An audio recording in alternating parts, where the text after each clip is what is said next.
نتمنى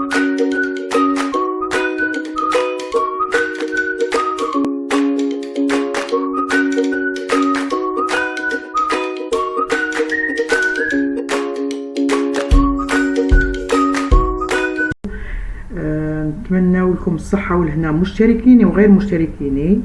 اليوم جبنا لكم كيفية وكنا درناها معكم قبل وعودناها لكم المرة الثانية. اللهم صل وسلم على سيدنا ونبينا محمد، صلوا على رسول الله. اليوم معنا الشاكلة بأسهل الطرق، وصدقوني من ألذ ما يكون، من أروع الوصفات. جربوها، ولا كانت عجبتكم الوصفة بارطاجوها، وماذا بكم طلعونا القناة بالجام باش نوصلكم بالجديد ان شاء الله. شوفوا معنا الوصفة. عندنا شوية تاع الدجاج، يعني ربع صدر دجاج. هنايا خبطنا هاد الشكلة. هذه عبارة عن اللحم يجي ما بين الفخذ والضلوع.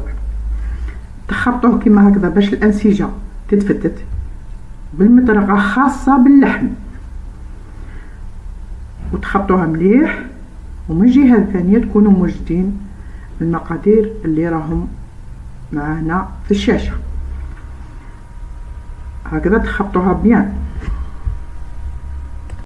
تخبطوها يعني حتى اللي تشوفوها تكسلت بهذه المطرقة او بهذا يعني الناحية ولا هذه الناحية، كيف يعني ما فيش فرق.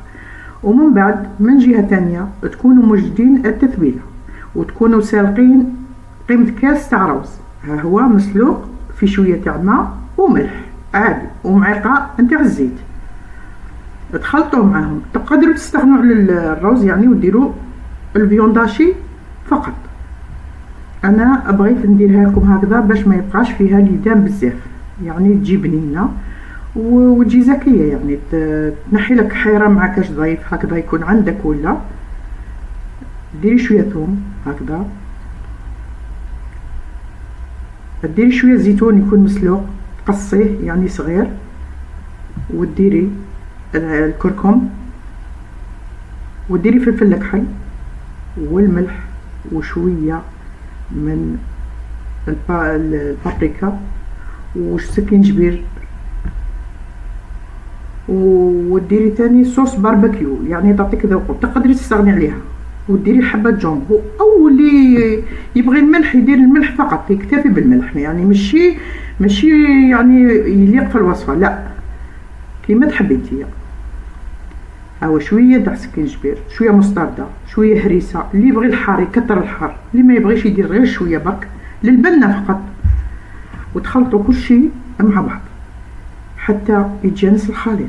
وتقدروا قلت لكم باللي تقدروا ديروا الفيونداشي فقط، ديروا معاها غير الزيتون. تقدروا ديروا الفرماج، ها هي صوص باربيكيو، وديروا حبه تاع البيض. وكان عندي انا شويه مرقاز قليته وبقالي لي دم تاعه، ضفته له باش يزيد لها البنه. وتقدروا ماشي زعما تزيدوه اوبليجي، لا تقدروا ديروه تقدروا ما ديروش، تكتفوا بهذا يعني بهذه المقادير اللي درناها. وديروا حبه تاع البيض، حبه جامبو، والملح حسب ما تحبوا نتوما. كاين اللي يبغيها مالحه، وكاين اللي يبغيها يعني شويه ناقصه ملح.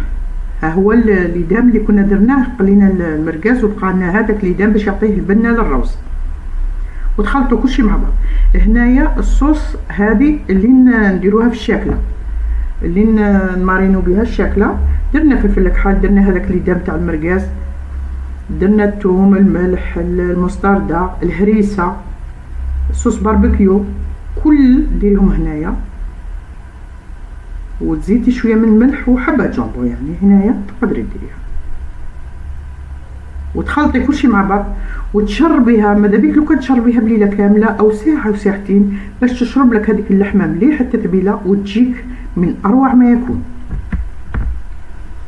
هكذا. وتخلطي كلشي مع بعضها وتشربيها لهذاك الطرف تاع اللحم. ومن بعد من جهه ثانيه تكوني دايره الماء يغلى باش ديريها فيها وتقصي البطاطا. انا زدت لها البطاطا وتقدري ما ديريهاش، تقدري تضيفي الشامبينيون ثاني تقليه وتزيديه، تقدري تزيدي البصل تقليه ثاني وتضيفيه لها، تضيفيه يعني في السني تاع البطاطا باش يزيد لك البنه. انا اكتفيت بهذا القدر، والاضافات هذه عندك انت. ديري معلقه صغيره تاع خل،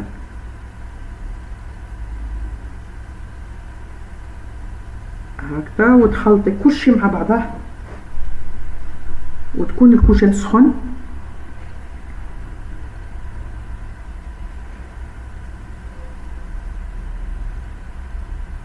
ها هو. وزدنا الصوص، كنا قلنا بلي صوص باربيكيو ماشي اجباريه، تقدري ديريها وتقدري ما ديريهاش.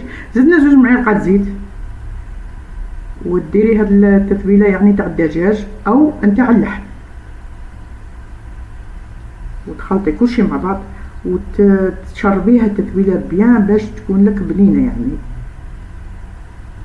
هكذا. وتطليها بالبانسو او بمعلقه او بيدك وتخليها تشرب. وراكي موجده الحشوه، تقدري تضيفي لها المعدنوس، انا ما كانش واجدني ما درتهاش. تخيطيها هكذا يعني تخيطيها، ولا كاين واحد اللي فيلي هكذا يتباعوا، تطحيها في وسط هذاك الفيلي وتحطيها كيما راهي طويله. انا تنيتها، كان السني تاعي صغير درتها دائريه، وانتي تقدري تخليها على كيما راهي يعني مستطيله. ها هو الحشو رانا نديرو فيه بلاتي، وديري لها كاع باش تجي متوازنه كيف باش يجي الحشو يعني مي تقصيها تجي على شكل بودان يعني شكلها مليح هكذا. وتخيطيها من جهه ثانيه، توجدي الابره والخيط وتخيطيها وتقبضيها بليكيردون. تقدري تقبضيها بليكيردون، بصح من الافضل ننصحك نصيحه تخيطيها احسن باش يجيك للتقصيص. ومن بعد نحي داك الخيط وبالصحه والهناء. شوفي وزنيها قبل ما من بعد اللي تخيطيها تقبيها بليكيردون، نصيحه باش ما تطرطقلكش يعني في الكوشه. تقبيها بليكيردون او بالخدمي، يعني تقابي صغار بعد اللي تخيطيها وديريها في السني تاعك. وماذا بيك لو كان تعطيها زعما يعني يكون عندك سني طويل تقليها فيه، ديري شويه زبده وشويه زيت، تحمريها من الجهتين كامل عاد باش ديريها فوق البطاطا ثاني تعطيك بنه ولا اروع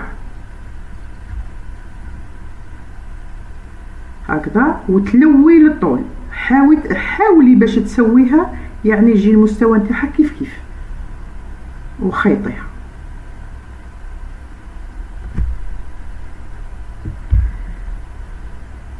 ها هي البطاطا معنا قصصناها دي غونديل يعني، وديري لها شويه من هذيك الصوص اللي كنا خليناها لا ماريناد يعني، تشربيها شويه. راه غادي هذيك الصوص نتاع الشاكله كل طيح في البطاطا يعني تزيد لها البنه. ديري غير شويه فقط وخلطي كلشي مع بعض. مبغيناش نكثروا فيها البصله وهادو، خلينا اكتفينا غير بالبطاطا. واللي يقدر يضيف البصله كروطه تقدري تزيدي واش ما تحبي. انا درت غير البطاطا فقط والزيتون، وانتي تقدري تزيدي الشامبينيون، تقدري تزيدي البصل. شوفوا كيفاش خيطناها، راني نوريكم كيفاش خيطناها. انا السني تاعي دائري ما تقدرش تجيب الطول، وانتوما تقدروا ديروها في سني طويل هكا. حطوا الزيتون بعد ما نكونوا غليناه، بعد ما نكونوا غلينا الزيتون تزيديه منها، هذا اختيار. وزيدي ديري لها هذيك لا ماريناد تشربيها لها وتغطيها بالبابي كويسون والبابي الومنيوم، وديري شويه تاع الماء، وما ديريش ماذا بك الماء فوق الشاكله، ديريها غير في الجنب. شوفي هكا تطليها كامل بهذاك الصوص اللي بقات وديريها في الفرن. عفوا ها هي معنا دوك نديروها طيب. وكنا عاجنين يعني الخبز نتاع الدار، ها هو الماء درناه فيها ونغطوها تقدري تزيدي الكركم اللي بغيها صفرة بزاف، ولا الفلفل عكري يعني هاكا. غطيها بابي كويسون بابي الومنيوم وديريها في الفرن حتى لي تطيب. ها هي معنا وجدت، شوفوا كيفاش وجدت، وتقصوها يعني وتحطوها كما تحبوا نتوما. وشهية طيبة للجميع، ودمتم في رعاية الله وحفظه إن شاء الله. والله ينصر إخواننا في فلسطين إن شاء الله يا رب العالمين، ونتمنى لكم الصحة والهنا، وإلى اللقاء في كيفية جديدة بإذن الرحمن.